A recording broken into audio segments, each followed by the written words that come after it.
So here we go, here's another one, tax on goods. So they either have a choice to pass on the tax to the consumer or to absorb the tax. So what I would like you to do is I would like you to have a go here, or, well, actually have a go, and then I would like you to find the tacit collusion position and the overt collusion position, right? So have a quick go at that, and then we will see kind of how well you do. Okay, so here we go. So this is one of the ways you can do it, but I've also seen students literally just kind of split the box like this. I don't like either one of these. I think the numbers just look fine, right? But if it helps you, and that's all that matters. So I'm going to go through this now. So firm A, there's a tax that's been imposed on the market, and there are two firms in the market. There are two Chinese or kind of Thai restaurants that are in a small town. It's important for you to know that an oligopoly can be a small locational oligopoly. It doesn't have to be like a nation or an international oligopoly. So there are two kind of restaurants, Wok and Roll, and Walk This Way. Yeah.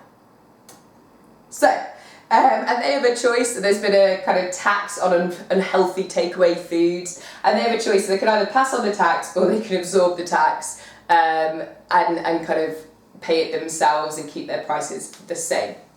So they can either increase their prices or they can absorb the tax. So what's going to happen? So if they both decide to pass on the tax, then their profits will stay fine. We say probably like 30,000. You can use whatever numbers that you want. What's actually important is not the numbers, but the difference, and that you've got the kind of same layout, and I'll show you kind of what I mean in a moment. So they're both going to keep at £30,000 worth of profit. If they both decide to, and one way that you can do this is you can think about, I would always say, don't just whack the numbers in. We'll look at an example in a moment as to why you can't just whack the numbers in.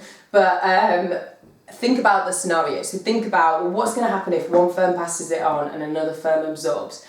Then you will always get your game theory matrix right. If you try and just throw numbers in, you won't get it right every time. You're actually it's quite a risk. But if you just think about the scenario, keep it really simple, then you will get it right every single time. Yeah?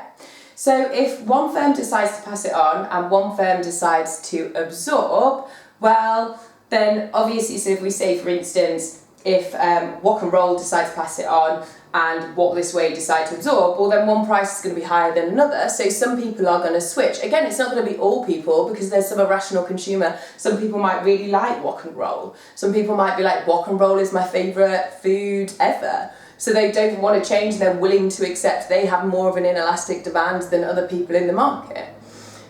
But not everybody is, and lots of people will switch. So you may end up in a situation where the firm that's passed it on, Wok and Roll, is going to have less profit, and the firm that's decided to absorb it, so their prices have stayed the same, Walk This Way, are going to get more. So pass it on for Wok and Roll, they're going to get less, they may well get 10, whereas Walk This Way may end up getting 50. And then the same the other way round, so it may well be that if Wok and Roll decide to absorb and Walk This Way decide to pass it on, then they will be the other way around, and they will get 50 and Walk This Way will get 10.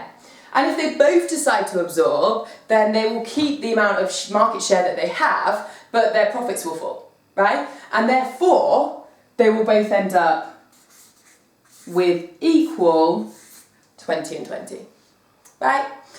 So where is the tacit collusion? Well, we just need to look at our payoffs here. So if Walk This Way decide to pass it on, then Wok and Roll have a choice of passing it on themselves or absorbing. Well, then they will end up with 30,000 or 50,000. 50,000 is more kind of desirable, therefore they'll absorb. And what happens if Walk This Way decide to absorb? Well, then they have the same choice, 20 or 10. 20 is more desirable than 10, so therefore they will choose to absorb. They're better off absorbing no matter what. They have a dominant strategy to absorb. Whereas Walk This Way, exactly the same, 30 and 50. Well, 50 is more desirable than 30. If they decide to pass it on, they should absorb. And again, if they decide to absorb, then they can either pass it on or they can absorb. Well, 20 is more desirable than 10. So they will end up in this position here. So this is our Nash equilibrium. Both of them have no incentive to move from this because they end up in a worse position, right? They either end up losing half of their profits if they move from this. So this is our tacit collusion, and this is our overt collusion. So like I said, I'm not expecting you to be able to read my mind and get these numbers down, but what you should be able to do is have the same proportions. So this is what I am expecting to see. When the exam board asked you to produce a game theory matrix, this is what I'm expecting, or what we are expecting to see. In this case, this kind of overt collusion position needs to be the highest payoff for both firms.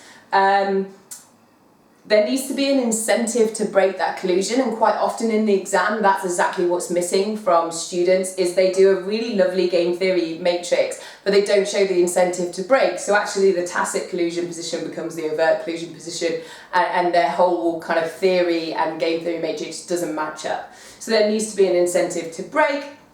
And then you obviously need to have your tacit collusion here, because you're pretty much always going to be dealing with a very simple 2x2 matrix. It's always going to be dominant strategy. You should be pretty fine, but just be really careful with the way that you set this up. And we're going to have a look at some kind of an example that this may come up in the exam right now. So this is just a simple 5-mark question. So here is our scenario, kind of what the gist of what's been happening in the case given is clearly a section B section, because it's 5 marks. Be the first one, it's points based as well.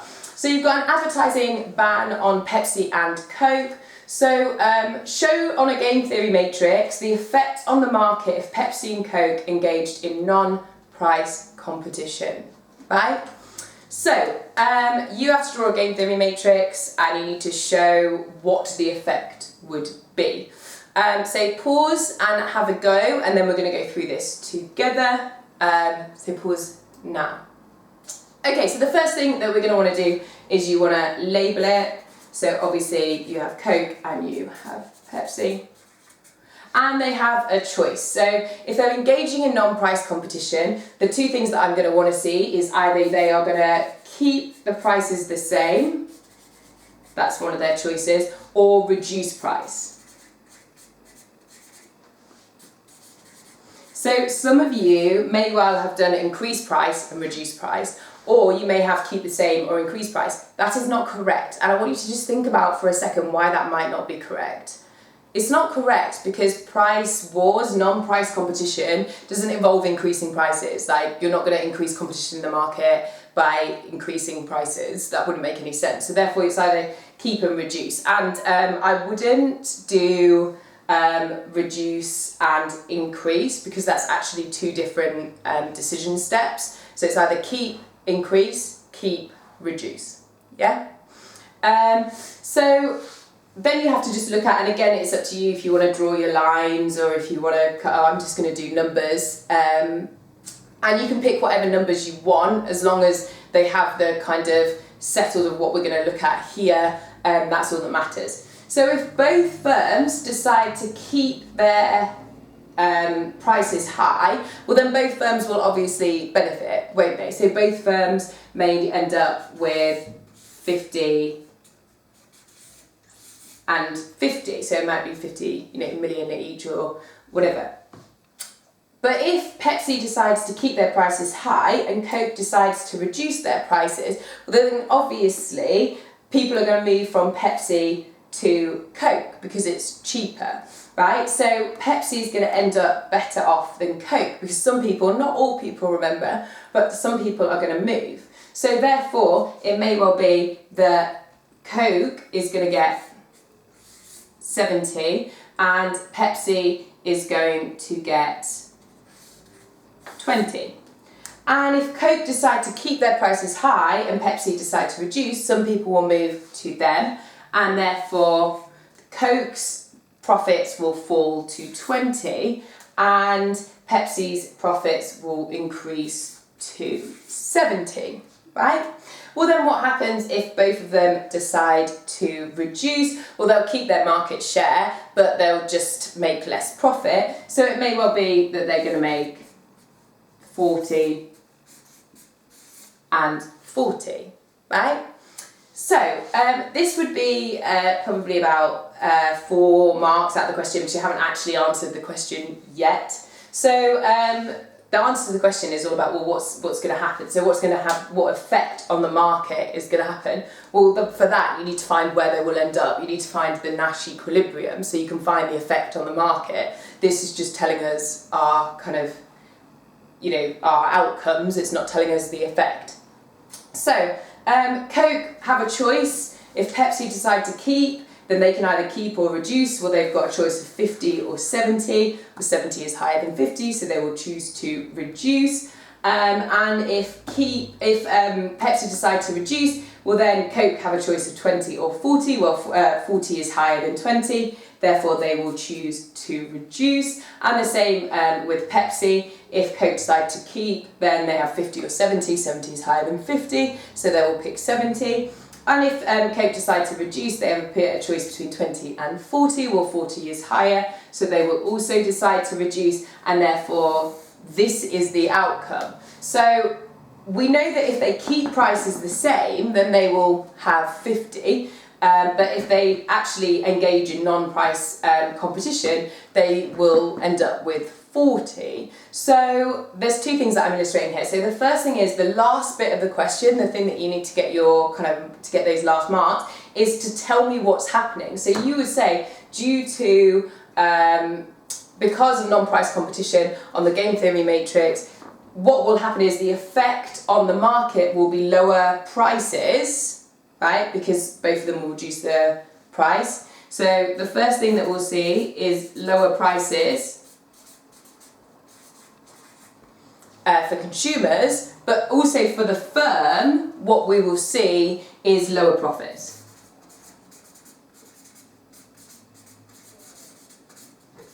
Right, so for the consumer, we'll see lower prices, for the firm, we'll see lower profits, and we can see that here. So if you're doing this now, you don't have to have these exact numbers, but as long as you have, you could have, for instance, 30-30 here with, 40-10, and then 40-10, and then 35-35, right? Because you need to show that the incentive is to both end up reduced. You need this to be your Nash equilibrium or your position of tacit collusion, right? You can have whatever numbers you want as long as that shows that kind of outcome, then that's absolutely fine. The other thing that I want to illustrate here is kind of what I was saying in the last couple of videos, which is why this game theory kind of tells us why firms decide to not engage in price competition, because as soon as they engage in price competition, their profits fall, right? So their profits will fall if they engage in price competition, and they will just end up losing supernormal profit. So they tend to avoid this, keep their prices higher, and just non-price compete because they don't want to. They kind of take a risk and a gamble and end up here because they know in the long run then they're worse off, right? Because they end up playing this game continuously, right? So they may end up here, but then they're going to end up here and they're going to fix here. So they'll be here forevermore, right? So, well, then you can just look at it. So maybe their 50 always is better than 50 plus 70 plus 40 always, right? So actually they're better off keeping it here and just not avoiding this and engaging in non-price competition. But as soon as one of the firms moves to this position here, then they enter the price war, right? And they end up continuously moving, and reducing the price, right? So just to kind of explain where all of this fits in. Now I hope that you've kind of got game theory, and if you have, excellent, well done. But if you haven't, I do have just a few examples for you to go through. So if you're 100% sure, then it's fine, you can switch off here. But if you just want to practice or test yourself, I've got 2 examples for you here. 2 kind of different examples. I suggest you have a go at these because they might catch you out. So the first one that we've got, I'm going to go through these quite quickly because all of this is, you can kind of go back and pause and think about it. But remember, you'll always get it right first time. If you think about it first, then think about the outcomes rather than trying to just rote learn some numbers. So one of the ways that we see game theory is all about location of stores. So say for instance you've got two powerhouses, supermarkets are a really good example here, so you've got Tesco's and Asda. So maybe firm A is Tesco, firm B is Asda, and they've got a decision as to where they open up in a new town. So they can either open up a large store in the centre of the town, or they can open up a large store outside of town, kind of an house, shopping centre, much bigger property, cheaper prices. So in that case, the best option for them both clearly would be the cheaper option, which is out of town. So if Tesco's decide to open up, or firm A decide to open up outside of town, and firm B also decide to open up outside of town, then they're going to be in a much stronger position, right? So because financially they've saved some money, because property outside of town is going to be cheaper than property in town. So therefore they'll both make a certain amount of profit. But if firm A, Tesco's, decide to open outside of town, but firm B decide to open in town, what's going to happen? Well, everybody's not going to want to travel to Tesco's outside of town. They're just going to go inside of town to the Asda. So the Asda's going to experience, even though it's more expensive to buy the property, they're actually going to experience far more profit, because more people are going to go to them, right? So therefore, then Tesco's, firm A, may well end up with 5 because they've made some savings from being outside of town, but nobody's going to them. And the firm B, Asda, is getting all of their business, right? So they're much better off. And then the same with if Tesco's decide to open up in town and Asda decide to open up outside of town, well then they're going to be in exactly the same position. Tesco's, despite having a higher cost, are actually going to end up a lot better off, and Asda are going to be worse off. But if they both decide to open up in town, well, they're both going to be worse off, but they're better off than if one of them's out and one of them's in. So in this case, this is like a good example for you to see that actually logically is much better than just throwing your numbers in. I'm sure some of you just had a go at throwing some numbers in and you won't end up with this correct, because actually the way that I've set this up, this is our tacit conclusion, right? Because this firm A, Tesco, has a choice between 10 and 5. If they decide to open up in town, well, 10 is higher than 5, so in town is their better strategy in that case. And then if Asda open up outside of town, well then either they open up in town and they can gain some extra profit, or they'll be outside. So actually 30 is higher than 20, so in town is their dominant strategy. And then the same for Asda, firm B. They also end up with in town because 10 is higher than 5 and 30 is higher than 20. So therefore, this is their tacit collusion, this is their Nash equilibrium, and this is their overt. They have to make an agreement, and there's an incentive for them to cheat. Right, so I hope that hasn't confused you, I hope that's consolidated your learning. I will say that you might struggle with this for now, that's fine, that's absolutely normal. If you've got it, amazing, well done, fantastic. If you don't, just by sheer repetition and just keep doing these between now and your exam, you'll get there. Honestly, you will get there. We'll just do so many that it kind of becomes ingrained in your brain. So the last one to have a look at here, so the idea of minimum wage. So the government has imposed a minimum wage. Well, firms have a decision. They can either increase their prices or they can absorb the extra cost of that minimum wage. So we can, add 2 different firms here. Whenever I think about the minimum wage increasing, I can always remember the guy from Costa on the news talking about how this is going to destroy his business. Really, Costa? Is it going to destroy your multi-million kind of profitable business by paying your workers an extra 10 pence an hour? So I'm going to say Costa and Starbucks there. So firm A, Costa, firm B, Starbucks. So if firm A, Costa decide to, they both impose a minimum wage, and they can either increase their price or they can absorb it. So what's going to happen? Well, if they both decide to increase their prices, then they'll making the same amount of profit, right? They're not making more profit, they're going to make the same amount of profit because their costs have risen. So therefore, if they both increase their profits, if they both increase their prices, their profits will stay stable at 40. If firm A decides to increase, so if Costa decides to increase and firm B decides to decrease, then obviously firm B will be a lot better off, so Starbucks will be a lot better off because their prices will be lower, so therefore we might say that this is 60 and this is 20. And the same if Costa decide to absorb and Starbucks decide to increase, then most people will switch over to Starbucks. So we will see to Costa, sorry. We'll see 60 and 20. Not everyone, we've got rational consumer behaviour, that's why this firm still will make some supernormal profit. And then if they both decide to absorb, well, then they'll both end up with, 20, 30 each. Right? So here, our tacit collusion position, have you found it? Do you know where it is? So again, it's the same as always, we just have to look at the payoffs.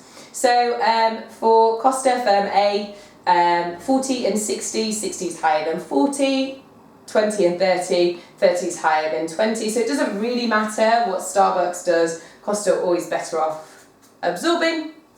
And the same when we look at Costa, though not always, but we know that it's going to be the same because they're both dominant strategies and they both, we can just see it here, so you've got 40 to 60, 60 is higher, 20 to 30, 30 is higher. So this is our tacit collusion